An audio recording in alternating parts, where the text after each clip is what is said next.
உங்களுடைய கான்ஃபிடென்ஸை குறைக்கிறது யார் தெரியுமா? வேறு யாரும் இல்லை, உங்களுடைய செல்ஃப் டாக் தான். அதாவது நெகட்டிவ் செல்ஃப் டாக். நீங்கள் எந்த மாதிரி மனசுக்குள்ளார உங்களுக்குள்ளே சொல்லிக்கிறீங்க அப்படிங்கிறத நினச்சி பாருங்கள்.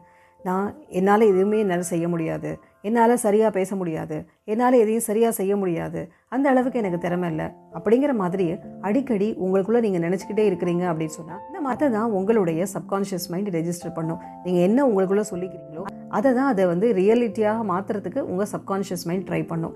ஸோ அதனால் என்னால் சரியாக பேச முடியாது அப்படின்னு நீங்கள் சொல்ல உங்கள் மைண்டு அதை ரெஜிஸ்டர் பண்ணிவிட்டு உங்களால் சரியாக பேச முடியாமல் இந்த சிச்சுவேஷனை மெயின்டைன் பண்ணிகிட்டே இருக்கும். ஸோ ஆட்டோமேட்டிக்காக உங்களுடைய கான்ஃபிடென்ஸ் குறைஞ்சு போயிடும். ஸோ அதுக்கு நீங்கள் செய்ய வேண்டியது உங்களுடைய நெகட்டிவ் செல்ஃப் டாக்கை நீங்கள் மாற்றி சொல்கிறது தான். ஸோ ஒவ்வொரு தடவையும் ஒரு நெகட்டிவ் தாட் வரப்போ அதை பாசிட்டிவாக ரீஃப்ரேஸ் பண்ணுங்கள். உங்களால் முடியாது அப்படின்னு நினைக்கிறப்போ இல்லை, முயற்சி பண்ணால் என்னால் முடியும் அப்படின்னு ஒவ்வொரு தடவையும் மனசுக்குள்ளே சொல்லிக்கோங்க. ஸோ இது வரைக்கும் உங்கள் மனசில் உங்களை பற்றின அந்த நெகட்டிவ் தாட்ஸ் எல்லாமே கொஞ்சம் கொஞ்சமாக பாசிட்டிவாக மாற ஆரம்பிக்கும். ஸோ அதனால் உங்களுடைய கான்ஃபிடென்ஸ் இன்க்ரீஸ் ஆக ஆரம்பிக்கும். உங்களோட கீழே கமெண்ட் செக்ஷனில் ஐ எம் கான்ஃபிடென்ட் அப்படின்னு டைப் பண்ணுங்கள்.